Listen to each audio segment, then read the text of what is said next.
para mí es una manera de expresar lo inexpresable, o sea, vamos, lo que no se puede decir con palabras.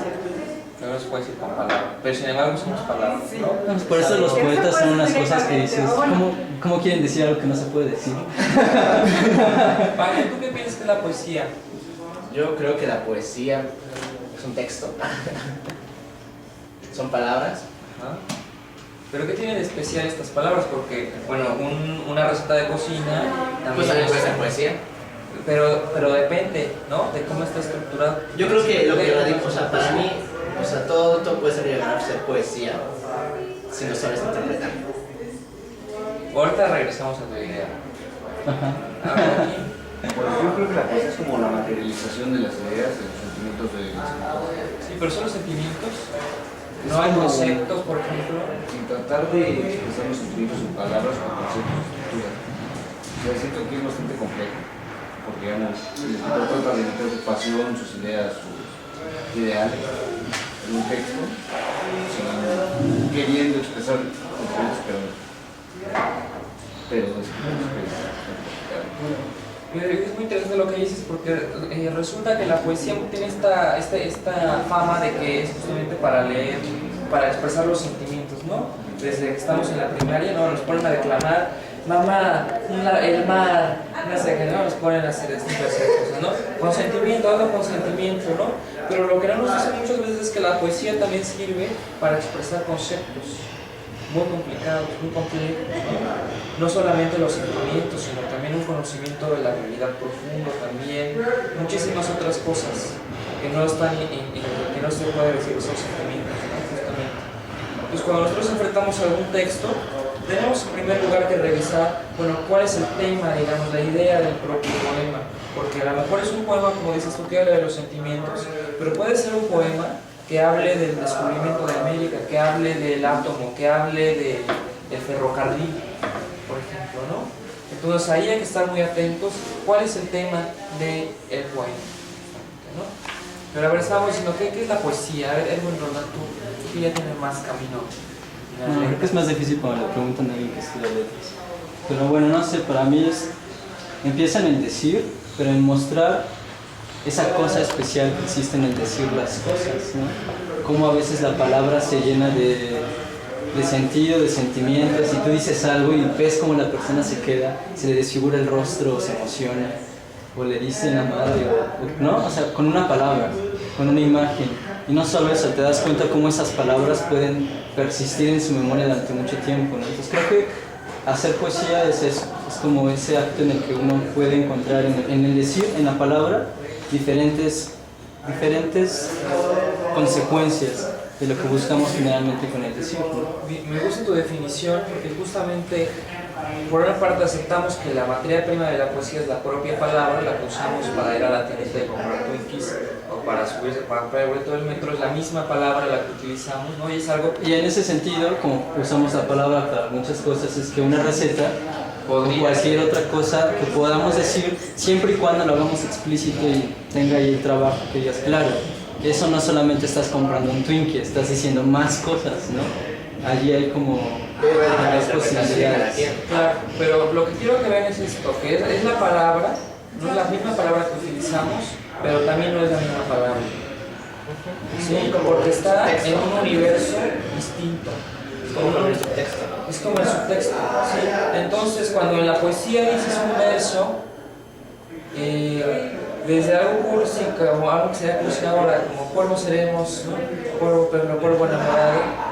Bueno, resulta que son el polvo de mi casa, el enamorado de que digo, pues su tanito se enamoró, ¿no? Mi vecina, el polvo, ¿no? Pero resulta que la forma en que está tejido, digamos, estas palabras, esta materia prima, eso es lo que va a dar una nueva capacidad plástica, digamos, de profundidad de significado a las palabras que comúnmente hablamos, ¿no? Podríamos adelantar un poco diciendo que la poesía quiere buscar nuevos significados en las propias palabras y además juega con estos significados. No le basta el primer significado, sino que esta misma palabra puede ser usada en universos completamente distintos. Claro, y como consecuencia no solo creas como diferentes significados, sino en diferentes formas y experiencias de la vida.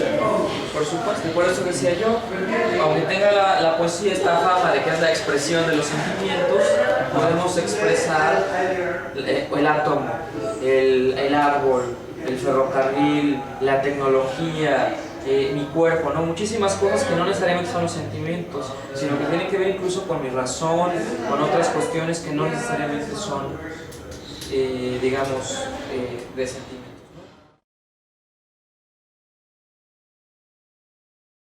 Justamente, poetas conozco, poetas así que conozcamos, digamos. Bueno, yo, Saúl Ibargüen, Arturo Córdoba Luz, Hortensia Carrasco. Y de los favoritos, así, digamos, de los... Uno que ya se conoce. ¡Ah, No, pero de los favoritos. O sea, los poetas que más me gustan, Pablo Neruda fue por el primero que empecé a intentar escribir. Me encanta también Vicente Huidobro. Me gusta Mario Benedetti, digan lo que digan, si me gusta, ¿no? Más bien lo adoro. Yo he sido una referencia en la Facultad de Filosofía y Letras hace como 20 años y me fascinó. Por Mario Benedetti. Por Mario Benedetti. Entonces fue un privilegio haberlo escuchado y vivir esa capacidad que tenía él para improvisar.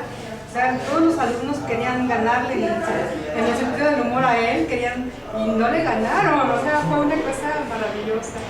Entonces, Eso sería, digamos, los sí, favoritos los favoritos. principales. Yo no tengo poetas favoritos.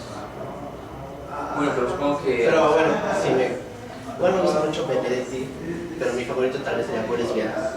Ok, pero ¿en qué lengua escribía? Él era... no me acuerdo qué era. O sea, pero lo conozco por el teatro que hizo, sobre todo, y creó varias antologías de poesías, donde son como muy, es un decir, cosas de extra, así, no sé, son extrañas, o sea, de repente escatológicas. Entonces me gustó mucho todo eso. ¿Están muy sucias? Ajá. O sea, te describía de repente, la mujer barbuda era de esta forma, sus piernas gordas, y que no sé qué. Y yo sí ahí la veía y expresaba ese erotismo que te da una mujer barbuda. Entonces me encantó eso. ¿Cómo se llama? Boris Vian. Pues sería Neruda. Neruda también, bueno, Neruda es consentido de muchos, ¿no? Sí. De los muy conocidos. ¿Algún otro por ahí que te venga a la mente? ¿No? Edwin. Yo, pues, Papasquiaro, que es del norte de México, también se llama un pueblito en el norte. Es muy loco, muy aventado, es como muy enérgico, ¿no? Es como para dar cachetadas, y leerlo y estar gritándolo, ¿no? Y bueno, no sé, favorito también, Bojorquez me gusta mucho. Y no sé, o sea, hace tiempo mi favorito era como Rimbaud y Baudelaire, así. Ajá. Lo que tenemos que ver, bueno, también lo que quiero mostrar aquí es que la poesía es una tradición, ¿no? También es una tradición, ¿no? Es una tradición que tiene muchos años, muchos siglos, ¿no? Desde Grecia y a lo mejor desde mucho tiempo antes, y hay un uso poético del lenguaje, ¿no? Hay un acercamiento a la realidad con el propio lenguaje, pero ya no es el lenguaje como el que digo mesa, silla, cuánto es, ¿no? Sino es otro tipo de lenguaje, es otro acercamiento del propio ser humano que puede tener a la realidad, ¿no? Y también hay la importancia de la propia lengua, porque la propia lengua se presta para decir tales o cuales cosas. Y nuestro lenguaje está lleno de metáforas todo el tiempo, ¿no? Claro. Todo el tiempo estamos haciendo metáforas, todo el tiempo estamos diciendo cosas que juegan con el lenguaje, ¿no? Que no es el mero lenguaje frío y calculado, sino que todo el tiempo estamos jugando también con el propio lenguaje, ¿no? Y el propio albur mexicano, en cierto sentido, tiene un juego Claro. lúdico de las palabras. Como decir, de esta línea no pasa. Pero lo que van a hacer los poetas, desde mi pequeña opinión personal, es como hacer más fuerte este juego, hacer mucho más fuerte este juego, hacerlo más claro, hacerlo incluso más preciso, ¿no? Y por eso hay poesía que es casi geométrica. Si ustedes revisan esta poesía del siglo de oro español, por ejemplo, ¿no? Donde está exactamente medido el sonido, la rima, las acentuaciones de las palabras, ¿no? También está esta poesía que es casi geométrica del lenguaje y esta ha ido evolucionando también con el propio ser humano. Y ahí es donde les digo que hay que estar atentos, porque la poesía no solo responde a un sentir de la persona, sino también a cómo piensa, ¿no? Entonces, la poesía que está cuidada de tales formas, con un número de sílabas muy particular, con la rima en tal o cual, ¿no? Eso nos habla también de un tipo de ser humano que pensaba de una forma particular, ¿no? Y ahora en los tiempos más recientes, que la poesía se ha hecho más libre, que la poesía ha perdido estos cánones, digamos, de medición más estrictos, entonces tenemos la posibilidad de también ver cómo hay un nuevo ser humano que piensa y siente también con nuevas características, ¿no? Y a pesar de que hay una nueva ola de pensamiento, digamos, acerca de hacer poesía más bien, bueno, seguimos usando metáforas que se usaban en el siglo XII en la poesía nórdica, ¿no? Y Borges, por ejemplo, en su libro Historia de la Eternidad, me parece, hace un recuento de las metáforas que usaban en el siglo XII los pueblos del norte de Europa. Y bueno, son metáforas que nosotros seguimos utilizando todo el tiempo todavía, ¿no? Como, por ejemplo, esta no la usamos así, la ballena, ¿no? Techo del mar, por ejemplo, o cosas así. Que es cambiar el nombre propio por una metáfora, ¿no? Y que seguimos nosotros utilizando muchas veces este tipo de juego de lenguaje. Sí, en ese sentido es como muy interesante ver qué metáforas usamos frecuentemente, ¿no? Para expresar un montón de cosas. Como en un pueblo de Australia usan palabras que significan fuego, pero también significan mujer, y al mismo tiempo significan cosas peligrosas. Entonces, como es todo su campo semántico y su mundo de lo peligroso y del fuego tiene que ver con lo femenino, ¿no? Por ejemplo, se ve muy padre en las groserías, ¿no? Que todo el tiempo usamos, cómo pueden tener como significados tan opuestos, ¿no? Cuando uno dice, perdón, perdón, no, como cuando uno dice soy una verga, o cuando ya valió verga. No son cosas tan diferentes, es como tan diferentes que uno no entiende cómo puede ser tan extremo, ¿no? O con chingar, ¿no? Igual, como soy un chingo, no, ya se chingo, ¿no? Son cosas muy, muy diferentes, con significados completamente diferentes. Y bueno, esas son también como metáforas que usamos frecuentemente, de manera que pues se ve como la poesía puede como marcar nuestro modo de ver el mundo, ¿no? Pero ¿por qué no pasamos ahora con ahorita pasamos, falta hablar de otras dos cosas. A ver. ¿No?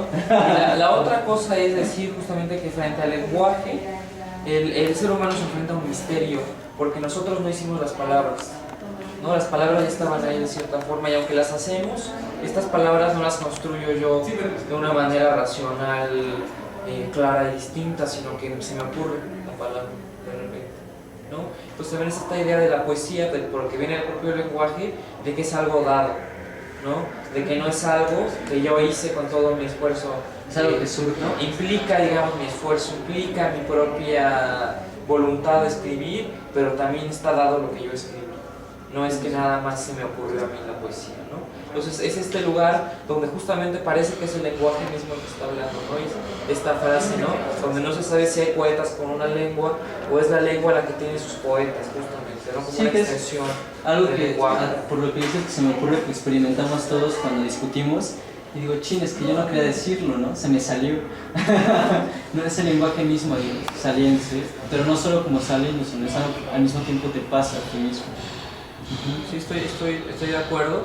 Y justamente, al enfrentarnos a leer un poema, bueno, tenemos que tomar en cuenta todas estas cuestiones. O sea, no es solamente decir, lo voy a leer y ya, ¿no? Sino que además la propia lectura, digamos, del poema ya implica un montón digamos, un piso ya que ya está construido debajo de él, y al cual, digamos, tenemos que tener claro que está ahí, ¿no? No podemos leer un poema como leemos la carta bueno, la carta de amor a la mejor sí, pero la carta de Comisión Federal diciéndote que sube el precio de la luz, ¿no? No la vamos a leer de esa misma forma, sino que habrá que leerlo de otra forma, ¿no? Porque el poema... Se leía de esa forma. Mi imagen sí sería interesante. Sí, bueno, se puede, ¿no? Pero cuando uno lee una carta, cuando uno lee una carta más como política o algo así, uno no busca, ¿no? Como una cosa muy burocrática, no busca el otro sentido que puede tener una palabra, uno tiene que ser fijo, ¿no? La palabra tiene que decir lo que tiene que decir y no otra cosa. Y eso es justamente porque digamos, muchos textos tienen un carácter meramente informativo, ¿no? Entonces tenemos un acercamiento informativo a ese texto. Pero hay otros textos como la misma poesía que uno no se puede acercar uno creyendo que se le va a comunicar algo claro y distintamente, ¿no? Sino que hay más bien lo que el poeta tiene que tener la experiencia de ciertos tipos de formas de lenguaje, y a partir de ahí a lo mejor logramos que se nos comunique algo, a lo mejor no. Entonces no vamos a intentar leer el poema Altazor y decir, no lo entendí, no, es que no se trata de que lo entiendas, ¿no? Se trata de que hagas la experiencia del propio lenguaje en el poema y vayas siguiendo las imágenes, ¿no?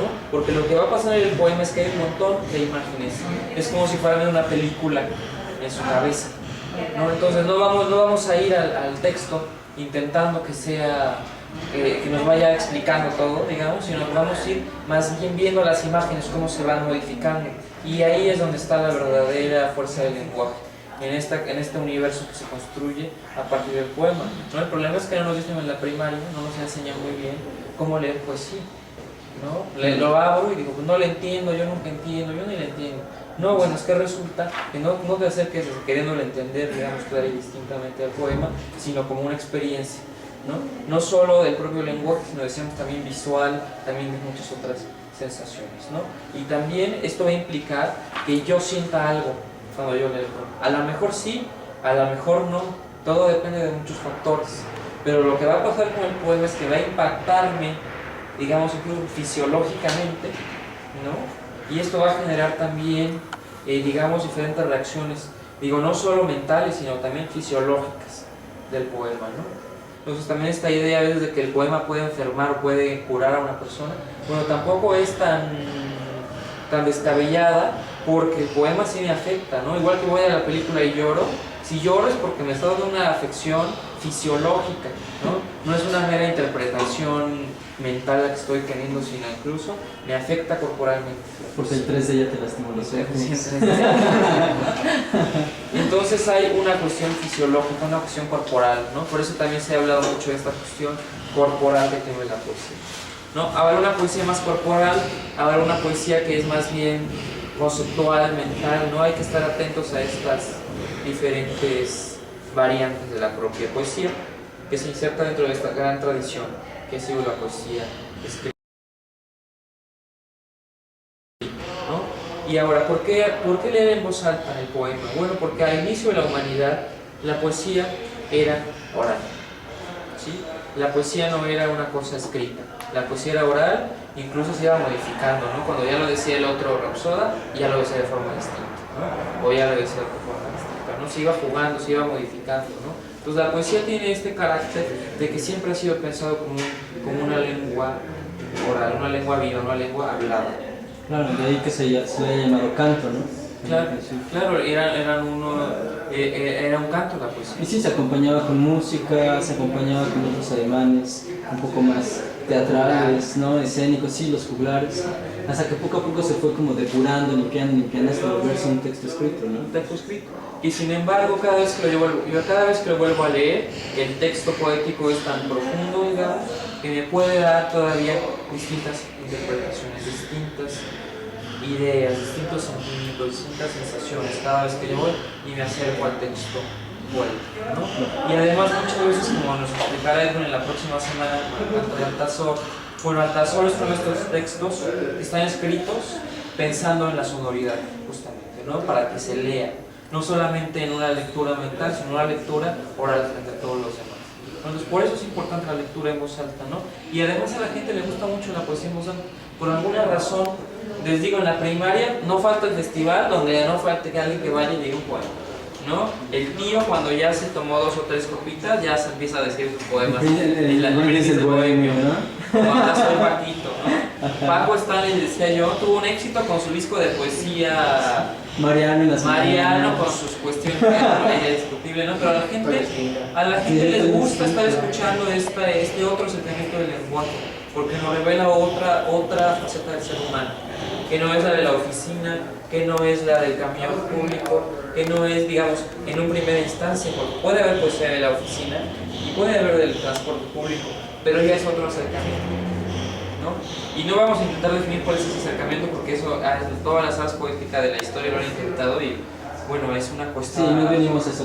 No venimos a eso, pero bueno, que quede esto asentado, digamos, ¿no? Que la poesía tiene esta profundidad, este marco lúdico, pero también este marco de rigor del propio poeta, ¿no? Del rigor del propio poeta que construye un texto a partir de lo que le está, de cierta forma, dado, ¿no? Por eso no cualquier cosa es una gran poesía, ¿no?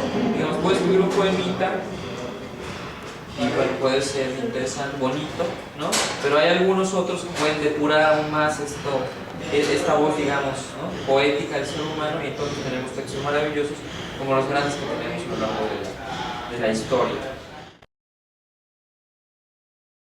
Yo comienzo, el mío se llama Oda al hombre sencillo y es de Pablo Neruda.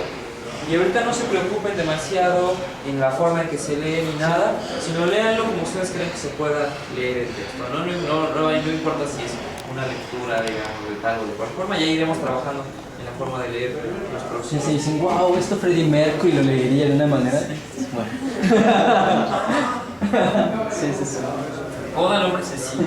Voy a contarte en secreto quién soy yo. Así en voz alta me dirás quién eres. Quiero saber quién eres, cuánto ganas, en qué taller trabajas, en qué máquina, en qué farmacia. Tengo una obligación terrible y es saberlo todo, día y noche saber cómo te llamas. Ese es mi oficio. Conocer una vida no es bastante, ni conocer todas las vidas es necesario. Verás, hay que desentrañar, rascar a fondo y como en una tela las líneas ocultaron, como el color, la trama del tejido. Yo borro los colores y busco hasta encontrar el tejido profundo. Así también encuentro la unidad de los hombres en el pan. Busco más allá de la forma, me gusta el pan, lo muerdo y entonces veo el trigo, los trigales tempraneros, la verde forma de la primavera, las raíces, el agua. Por eso más allá del pan veo la tierra, la unidad de la tierra, el agua, el hombre, y así todo lo pruebo buscándote, en todo. Ando, nado, navego hasta encontrarte y entonces te pregunto cómo te llamas, calle y número para que tú recibas mis cartas, para que yo te diga quién soy y cuánto gano, dónde vivo y cómo era mi padre. Las luces de Marcela, Saúl Ibargoyen. ¿Qué rostros hay en esa cara sin máscaras que de pronto parecen parecerse a la niña todavía pegada a las morenas pieles que te esconden de ti? ¿Qué oxidadas se oxidan en la mancillada sustancia que pones en los ojos para no ver tantas figuraciones carnales en demanda de deseos de precios, de encuentros de teléfonos? ¿Qué espacio se establece entre los labios encerrados por líneas de saliva apretadísimas y la sonrisa alzándose desde tu incompleto corazón? ¿Qué voces de ti tendrás en esas voces tuyas que quieres oír tal vez junto a alguien que ahora escucha las primeras señales del silencio que así habrás de vencer? ¿Quién es? De Saúl Ibargoyen. Soliloquios del soldado, Sara de Ibáñez. Quisiera abrir mis venas bajo los durazneros, en aquel distraído verano de mi boca. Quisiera abrir mis venas para buscar tus rastros, lenta rueda comida por agrias amapolas. Que te ignoraba fina colmena vigilante, río de mariposas naciendo en mi cintura. Y apartaba las yemas, el temblor de los álamos y el viento que venía con máscaras de uva. Yo no quise borrarme cuando no te miraba, no me sostenías. Fresca mano de olivo. Estrella navegante, no pude ver tu borda, pero me atravesaste como un mar distraído. Ahora te descubro, tan herido extranjero, paraíso cortado, esfera de mi sangre. Una hierba de hierro me atraviesa la cara. Solo ahora mis ojos desheredados se abren. Ahora no puedo destruir tu frontera. Debajo de mi frente, detrás de mis palabras, tocar mi vieja sombra poblada de azares. Mi corazón ciego, perdido en la manzana. Ahora estoy despierto. Nacen al fin mis ojos, pisados por el humo. Agujereado arañas, duros estratos de algas con muertos violadores, que sin cesar devoran sus raicillas heladas. Y te cruzo despierto, fiero túnel de ortigas, remolino de espadas, vómito de la muerte. Voy asido a las crines de un caballo espinoso que vuela con ciudades quemadas en el vientre. Voy despierto, despierto y obediente a mis manos. Con un río de pólvora cuajado en el aliento, ahora que estoy solo y enemigo del aire. Seco, desarraigado, desnudo, combatiendo.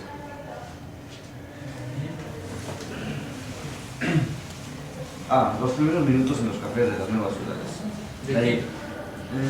Se llama Dos fragmentos de odas. Es de Fernando Pessoa, ¿verdad? Los primeros minutos en los cafés de las nuevas ciudades. La llegada por la mañana a los muelles o las estaciones, llenas de un silencio reposado y claro. Los primeros transeúntes en las calles de las ciudades en las que se llega. Y el sonido especial que el correr de las horas tiene en los minutos. Los camiones o los tranvías, los automóviles. El nuevo aspecto de las calles de nuevas tierras.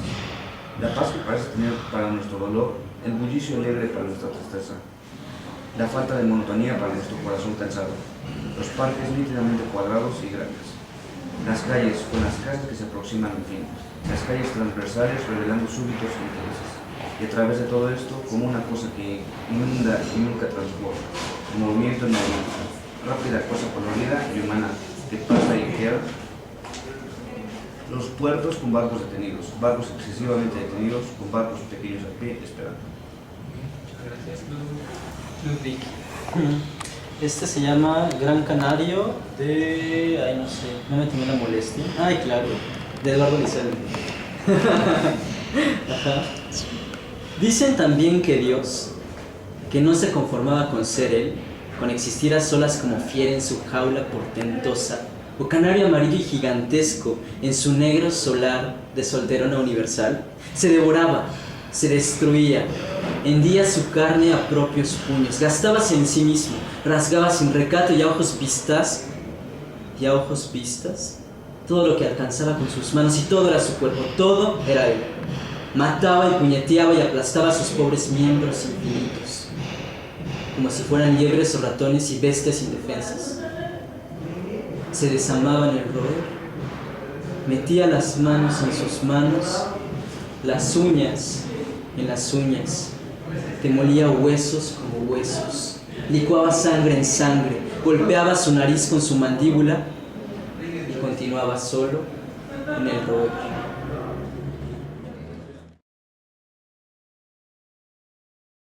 Oda al hombre sencillo. Voy a contarte en secreto quién soy yo. Así en voz alta me dirás quién eres. Quiero saber quién eres, cuánto ganas, en qué taller trabajas, en qué máquina, en qué farmacia. Tengo una obligación terrible y es saberlo todo, día y noche saber. ¿Qué rostros hay en esa cara sin máscaras que de pronto parece parecerse a la niña todavía pegada a las morenas pieles que te esconden de ti?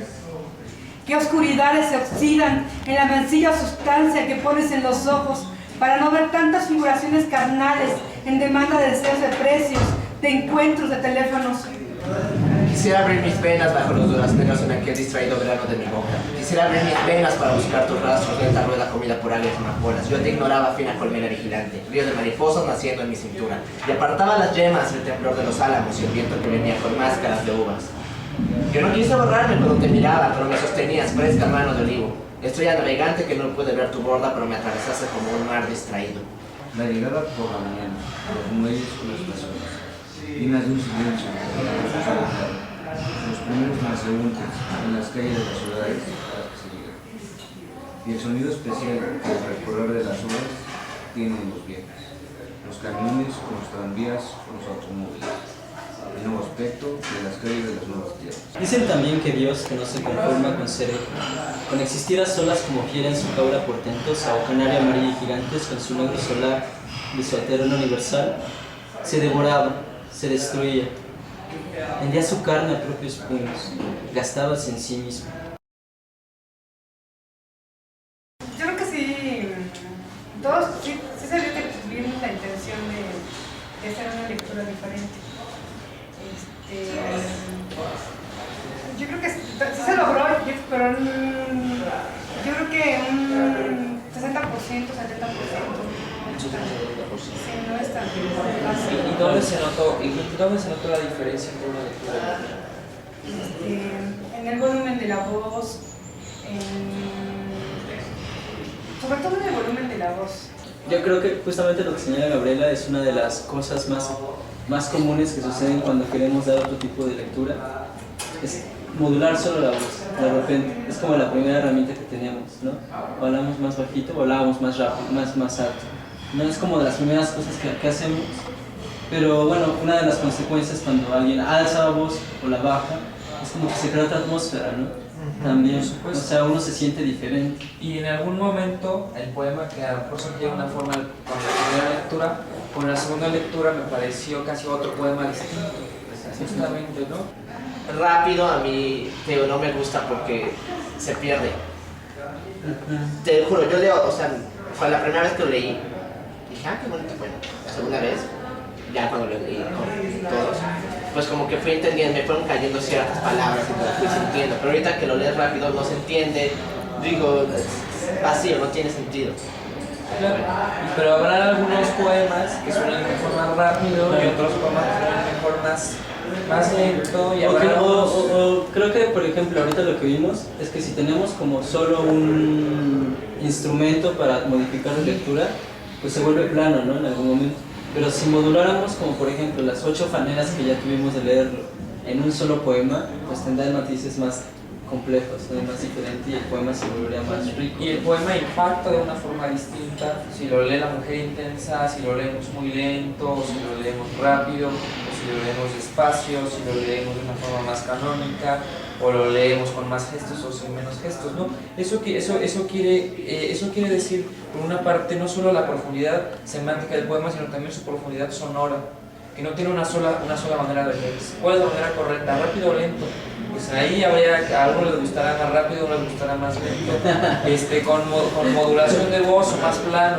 Bueno, habrá que revisar en cada caso, cada poema, ¿no? Qué posibilidades nos da y seguramente nos dará 4 o 5 posibilidades distintas de lectura.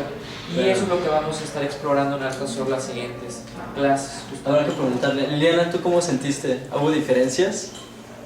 Sí. Sí, era como más diferente, sentía... Yo no le entendí nada a Paco. Pues en la que leyó rápido. O sea, escuchaba, pero no se oía así.